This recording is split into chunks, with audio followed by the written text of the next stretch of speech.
My name is Nick Middleton. I'm middle-aged, I live in Middle England and earn a middling salary, writing travel books and teaching geography at Oxford University. My life is extremely comfortable, or rather it was. Crossable only via the network of trading routes known as the Silk Road, this wilderness of mountains, plateaus and deserts is one of the least populated on Earth. But life is sustained there. Just what sort of life my publisher felt was up to me to find out.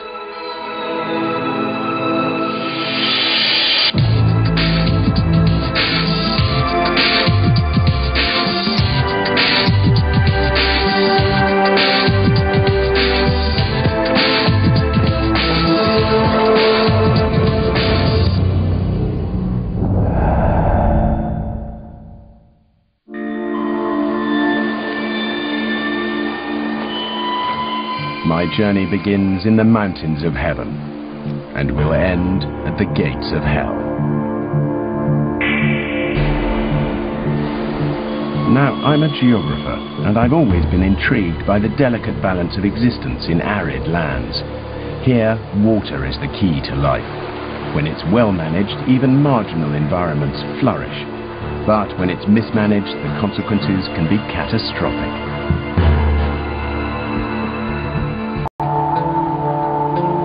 My journey to the Aral began on the other side of Kazakhstan, in the eastern corner, at the leafy former capital, Almaty. It looked at first like a typical Soviet-era 20th century city, but after a few hours you quickly saw signs that it's been around for a while. Indeed, my English-speaking guide, Bayan, immediately reinforced this impression of antiquity. She insisted that anyone undertaking any sort of journey, let alone one to the dead zone of the Aral Sea, had to consult with a shaman first. We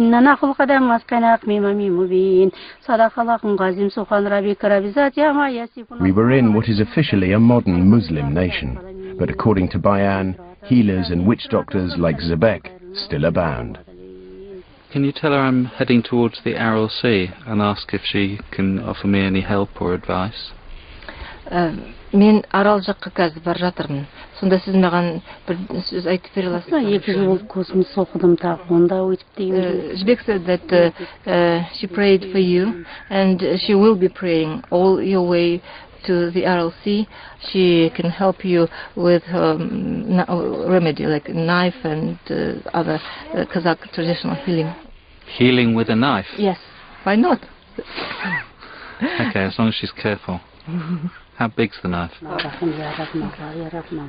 Before the knife came smoke purifications.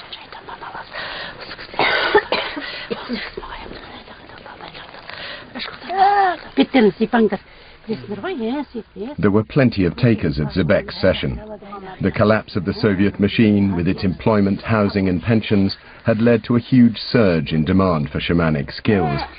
Fear and uncertainty, it seems, breed belief.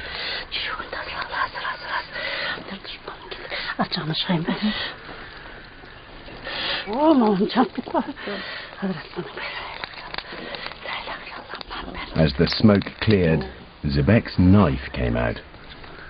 It didn't exactly look ancient. It didn't even look that shamanic. But it did look quite like a kitchen devil.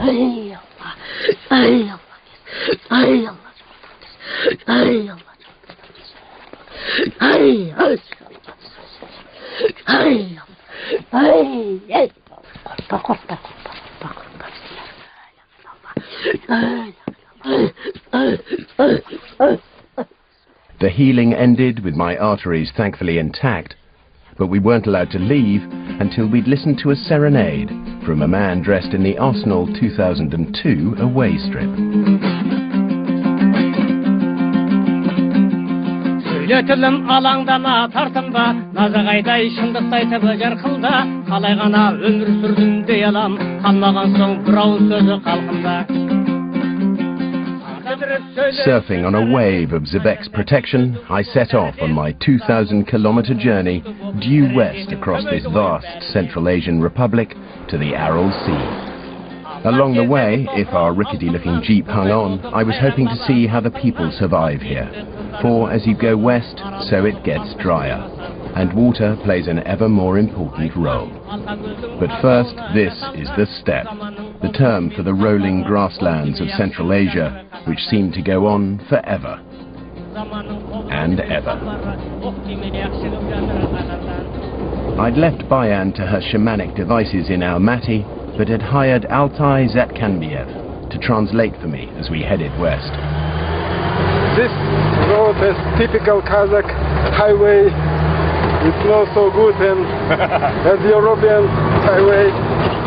After 5 hours of non-stop potholes, we stopped for a break at a settlement of what Altai called typical Kazakh nomads, where he was proud to show me 20-odd mares lined up for milking. What are they doing here, milking the horses? Yes, that's typical Kazakh tradition. Usually in this process, women attendants, because horse milking as traditionally women.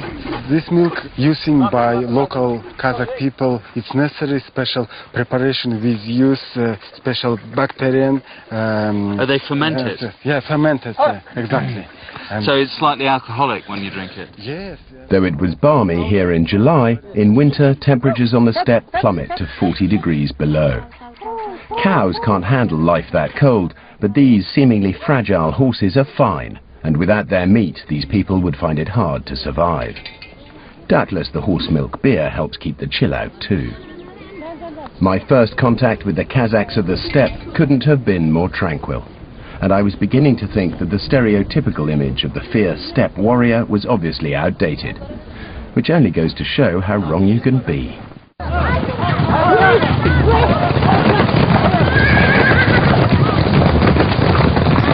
It was Saturday afternoon, and Altai, trying to undo the harm done to the Kazakhs' hard-man reputation by the pastoral scene of the morning, took me to the game.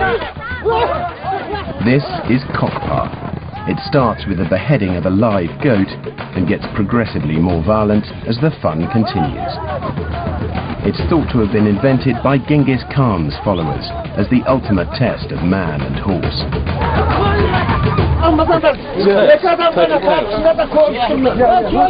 In very brief terms, how do you win this game? I don't know. Nick, would you like to train again on the horse and attending for this game, Kokpa? Would you like? Me? Yeah, Have a go? Yeah. You're mad, no way. Not in 100 million zillion years. Looks really dangerous. Really dangerous, yeah. Needless to say, I soon found myself in the saddle of what thankfully looked like a very docile horse, and hung out on the edges of the melee.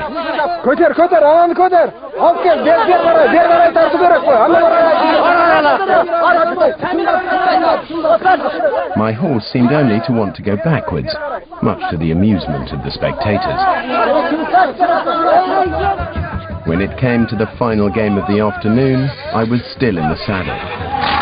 I'm not sure if I was being humoured or if the horseman just took pity on me, but suddenly, miraculously, I found myself in the middle of the action.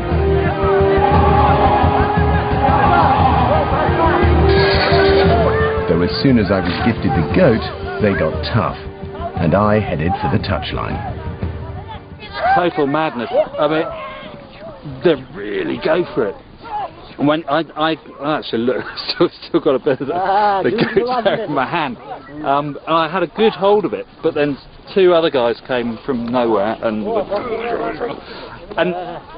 it's a good job a horse is a solid animal, because otherwise you'd come off in seconds. You really would. It's truly symbolic of the wild, wide open horse roaming steppe, because that's what it's all about. The Kazakhs of the lush steppe were certainly hard. But as we moved west into the desert lands, life was much more difficult.